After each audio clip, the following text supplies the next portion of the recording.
कहा है कि मेरे मामलों के बीच में तुम मत बोला करो। अपने बहाने भूल गई तुम? याद है तुमने क्या कहा था?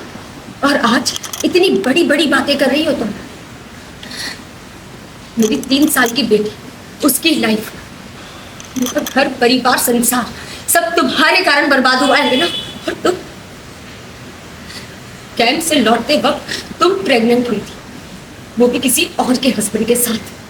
बस दीदी बस, बच्चे सुन रहे हैं बातें। हाँ तो सुनने दो ना बच्चों को। मेरी बेइज्जती भी तो इन बच्चों के सामने ही हो रही है रुषा। क्या इन बच्चों को ये जानने का हक नहीं है? जबरदस्ती मुझे कैरेक्टरलेस साबित किया जा रहा है। फिर इन बच्चों को ये क्यों पता नहीं होना चाहिए कि कैरेक्टरलेस होना इस परिवार के खून में ही, और ये कई सालों पहले हो चुका है।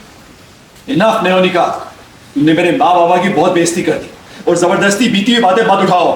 तुम्हें अच्छी तरह पता है हमारे बीच में क्या हुआ था। ये मैं भी जानता हूँ, तुम भी जानती हो, और तुम ही चाहती है मैं ये घर छोड़ के जाऊं। मैं कभी घर छोड़ के जाना नहीं चाहता था। खबरदार नहीं, ये बात तुम अपनी वाइफ के सामने ना ही बोलो, क्योंकि इसके बाद पता नहीं कि तुम्हें और क्या सहन करना पड़ सकता है।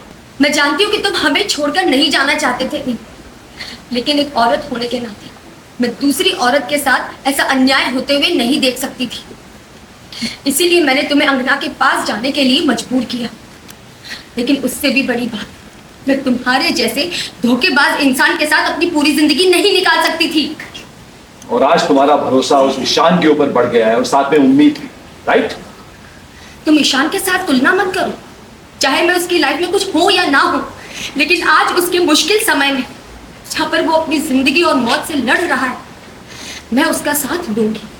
मैं वहां जाऊंगी, वो यहाँ मेरे शहर में, मेरे हॉस्पिटल में।